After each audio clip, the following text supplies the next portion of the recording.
Well, hello and welcome to another edition of Game On, exclusive to Kalkine TV.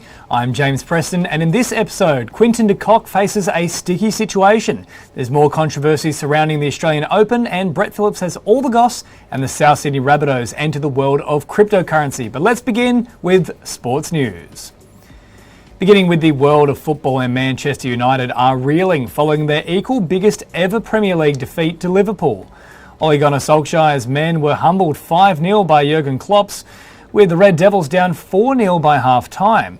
Cristiano Ronaldo failed to fire, whilst the man he ousted for Premier League's Player of the Month, Mohamed Salah, claimed a hat-trick. Solskjaer is now under immense pressure moving forward to keep his job. And on the subject of football managers and job security, FC Barcelona manager Ronald Koeman has been sacked after 14 months in charge, with the club at 9th in La Liga after just 4 wins from 10 games. Koeman replaced Quique Setién at the new camp in August 2020. He won the Copa del Rey in his first season, but things have not been kind for him since. Xavi Hernandez is the heavy favourite to now take over as the head coach for Barcelona.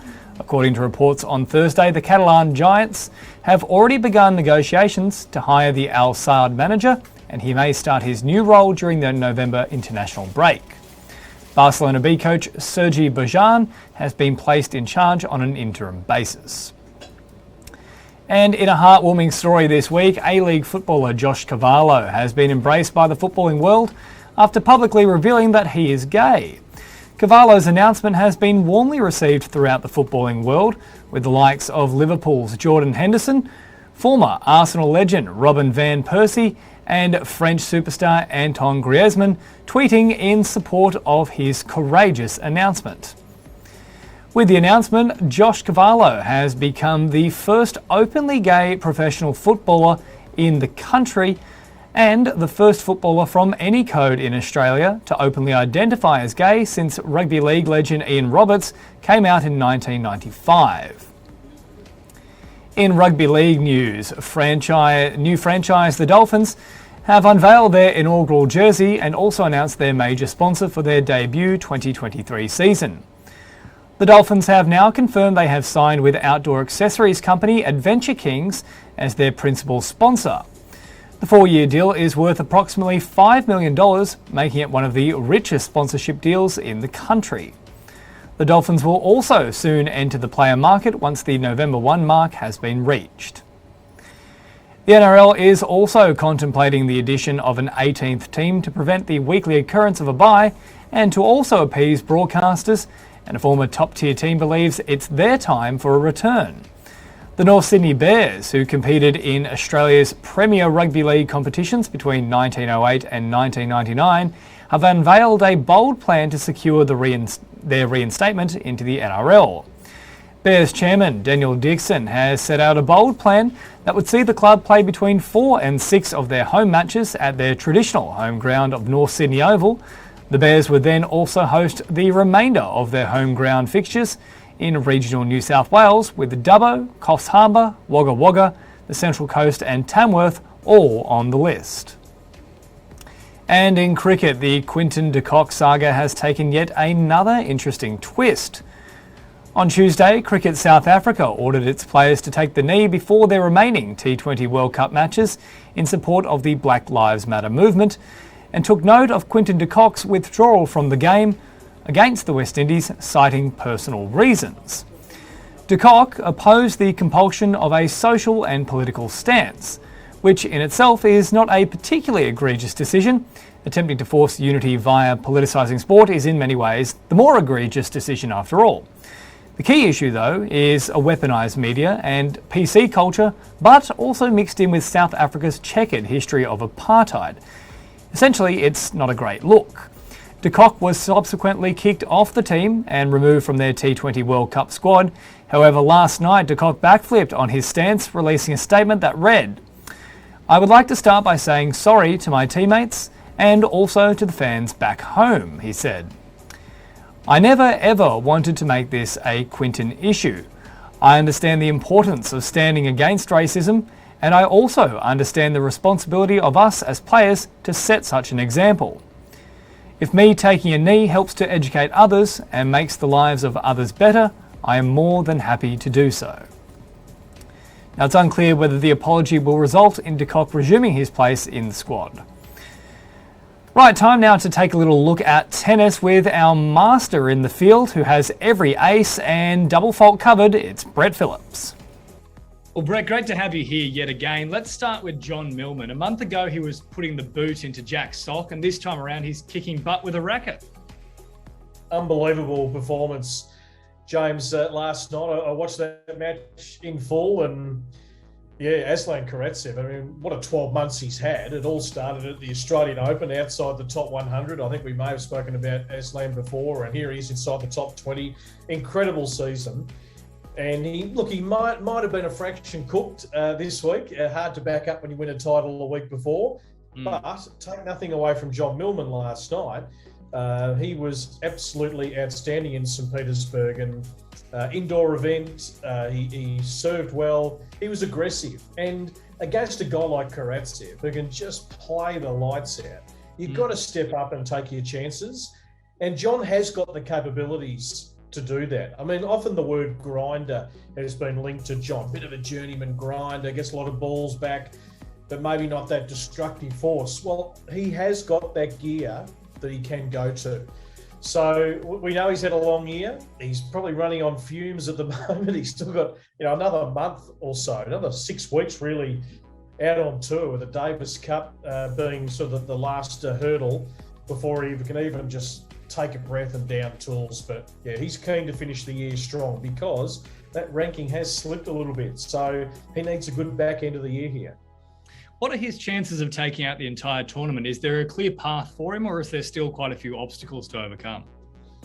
Well, look, there's always a chance. I mean, certainly the calibre of player goes up at this stage of the tournament. So, John's got that great capability of winning a couple of rounds and getting through to a quarter final at these 250 events where you're playing 5 matches to win the entire thing. It's not easy from here. So the one thing we know, and we saw him play, Karin Khachanov of Russia last week, who was the 3rd seed. He gets pipped 7-6, 7-5. I mean, there's nothing in that match. It's just a shot here or there. So yeah, he'll be right up to the challenge because he's just a great competitor. But it'd be great to see him win another 250. He's won once, of course, in Nur Sultan in Kazakhstan last year. That took a while, 31 years of age. So these titles are hard to win. Yeah, look, as you mentioned, there is a great competitor. That's pretty much a trait that is from all of our Aussie superstars over the years, whether it be Leighton Hewitt or even Alex de Minaur, and he's set to lead our Davis Cup campaign. Yeah, look, he is. And, we know the Demons had an up and down year. He's won a couple of titles. He's had some really ordinary patches, but he's been able to at least maintain his ranking in that top 30, which has been really, really important. And he loves representing his country, as all the Aussie boys do. Look, it's been an interesting selection, I've got to say, because James Duckworth has been left out of this team, and right now he's our number 2 ranked Australian at a career best just outside the top 50. Certainly from my understanding, there may have been a disagreement or two with Leighton Hewitt across the last 18 months. Not to say the team Hewitt has picked isn't going to give a great account of themselves, because John Pearce picks himself in the doubles, absolutely. Jordan Thompson has played some great Davis Cup tennis. John Millman really helped us get to the Davis Cup finals with that win over Bosnia in Adelaide, which seems like an eternity ago, about 18 months ago. And Alexei Popyrin, well, he probably has to be in the team from this point on because he's the future.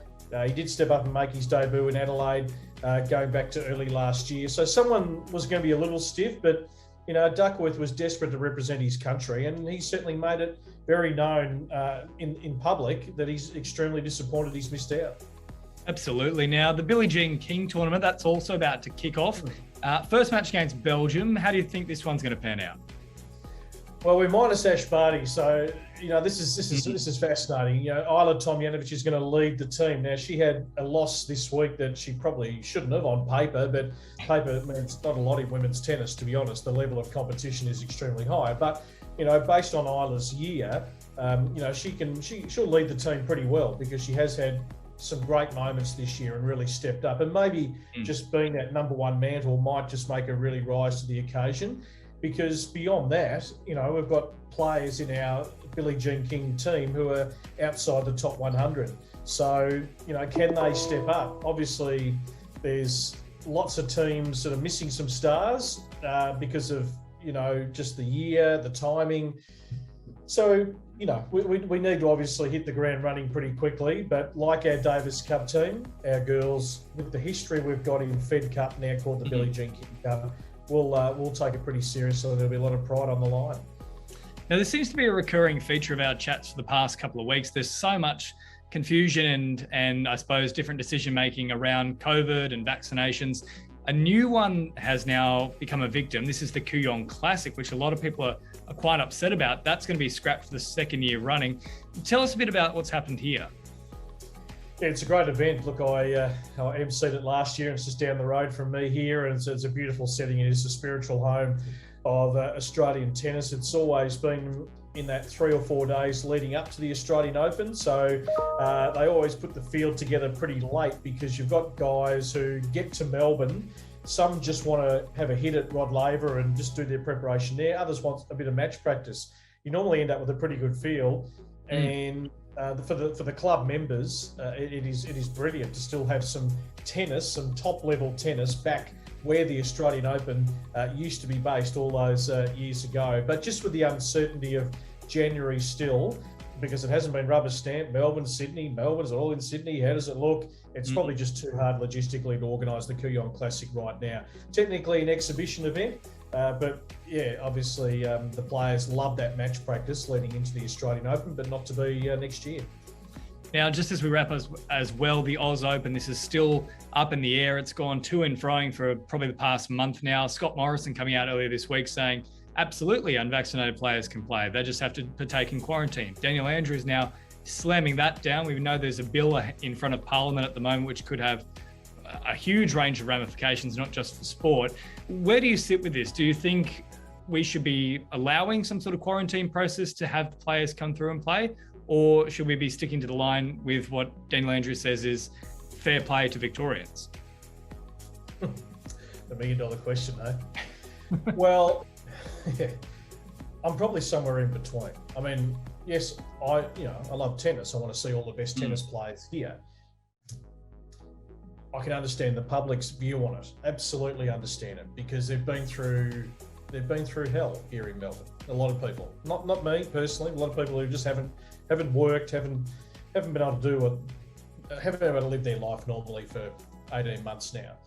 So when they get a little whiff that tennis players might have different special conditions, that does really get the rank and file, so to speak, up in arms. Can it be achieved with unvaccinated tennis players coming here in a very tight bubble? I think it was proven earlier this year that it can work in some way, shape or form. I don't know. Does it need to be?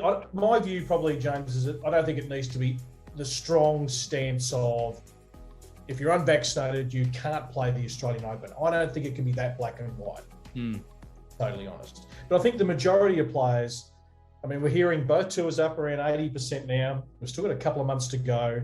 I think the fair chunk are going to be vaccinated because they know what the conditions are. And for those that aren't, well, they're the rules. You have to sit in a hotel for 14 days. If you want to come and play the Australian Open, it might only be a handful. So, yeah, it's a little murky, isn't it? Yeah, and I suppose the big one is obviously around two of the world's biggest players in Djokovic and Tsitsipas. They've been probably the most outspoken in this regard. There was an interview that Novak did, I think, earlier this week on Serbian TV that it's just sort of made things even cloudier. Can you break that down for us, exactly what was discussed in that interview? Well, he's basically saying, which I think, none of us probably totally disagree with, he's basically saying that he shouldn't have to declare whether he's been vaccinated or not. Now, I went and actually saw a doctor for another issue this week. He actually used to be the Australian Open doctor. So we ended up talking tennis. The bill was extremely large for half an hour. But he said, Djokovic has had COVID. So, there's this so-called immunity. He may have already had the jab, but he won't declare that. I mean, we assume he hasn't by his comments, but we don't officially know. And it could just be a big circus and it'll all be sorted out because he'll be vaccinated. But yeah, I think a lot of players have come out and supported him, that it should be a private matter. But the only issue is that's probably not going to get him into the country. It's a weird the federal government look after the borders. So that they've got, that's the first part, is getting past the federal government's rules and then whatever Dan Andrews sets here in Victoria. Well, it's a really weird thing, Brett, because I was speaking yesterday with Tim Quilty, one of the MPs who's actually been barred from Parliament at the moment. And he is double vaccinated, but he refuses on unethical grounds to show his pass. And now he can't actually vote on the legislation, for example, that's in front of Parliament. So it's somewhat quite similar to Novak's situation. He may well have been double vaccinated, but on an ethical level, he says, you don't deserve to know. So look, it's going to be messy, I think, no matter what happens. And hopefully you'll be able to make sense of it all for us. Wow. I need to go and lie down, to be honest, for a week. I like sort it out, please. That's how sort I do it out, people. All right, mate. Well, that'll do for this week. Thank you so much again for joining Game On. Thank you. I reckon next week we might have an answer. Thanks, James.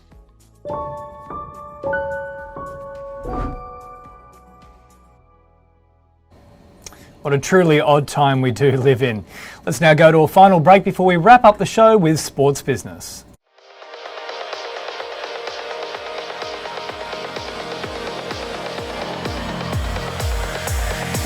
Has your week hit you for six? Barely had time to breathe, let alone throw a flick pass? Well, don't worry, Kalkine has all your sporting action covered.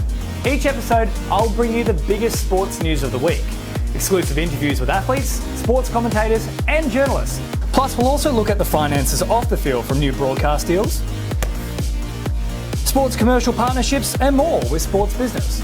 So for a sports show that tackles all the big issues, ball and all, join me, James Preston, for Game On every Friday, exclusive to Kalkine TV.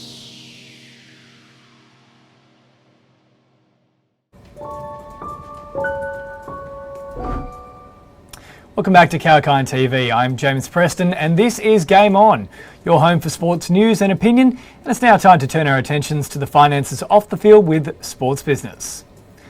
No matter the location or the event, one thing is for certain: you can always find a random Souths jumper with a cardinal and myrtle proudly representing the Rabbitohs. Now, you'll even be able to find Souths being represented in the world of crypto. The South Sydney Rabbitohs have signed an exclusive 3-year deal with Sportman Go, also known as SGO. The deal could see the Rabbitohs become Australia's first sporting club to adopt and release a selection of digital assets via NFTs or non-fungible tokens, and a dedicated fan token program including digital collections, memorabilia and augmented reality activities, with a view to kicking off the collectibles in early 2022. NFTs utilise blockchain technology that essentially embeds a unique code into an item, authenticating it as a one-of-a-kind status. This development brings South Sydney in line with some of the world's biggest sporting clubs, including Paris Saint-Germain with their PSG coin, AC Milan, Everton and many more. As recently as last week, the NBA similarly signed a 3-year deal with crypto exchange platform Binance for the development of NFTs and fan tokens. South Sydney's deal with Sportman Go will see the blockchain platform recognised as an associate partner and referred to as the official NFT collectible and fan token partner of the South Sydney Rabbitohs, and will allow for the likes of Latrell Mitchell, Damien Cook and Cody Walker to not only tear it up on the field but also add to the scorching hot NFT marketplace. The Sportman Go has also been busy in the world of soccer. The developer has entered into a partnership with Scottish football club Rangers FC. The 2-year agreement will see Sportman Go become a top-tier official club partner with back-of-the-shirt sponsor branding, digital non-fungible token collectibles and a significant commercial investment into Rangers as a club. The partnership expands upon Rangers' recent successful fan token launch and extends the opportunities for fans to engage with exciting digital collectible products and interactive gaming. The partnership will aim to play a leading role in revolutionising the sports digital memorabilia and collectibles industry. And lastly, rugby fans will now have more viewing options with Stan Sport and beIN Sport both securing broadcast rights to every game of the upcoming Autumn Nations Rugby Series this year. The new broadcast deal will see beIN Sports continue to broadcast every match of the Wallabies Spring Tour and also the All Blacks Northern Tour as part of the live coverage. The beIN Sports coverage will be available via its channel partners on Foxtel, Kayo, Fetch and beIN Sports Connect. Well, that's all for this edition of Game On. Hope you enjoyed the show. I'll catch you next Friday. Until then, get out there and go and kick something, preferably a ball.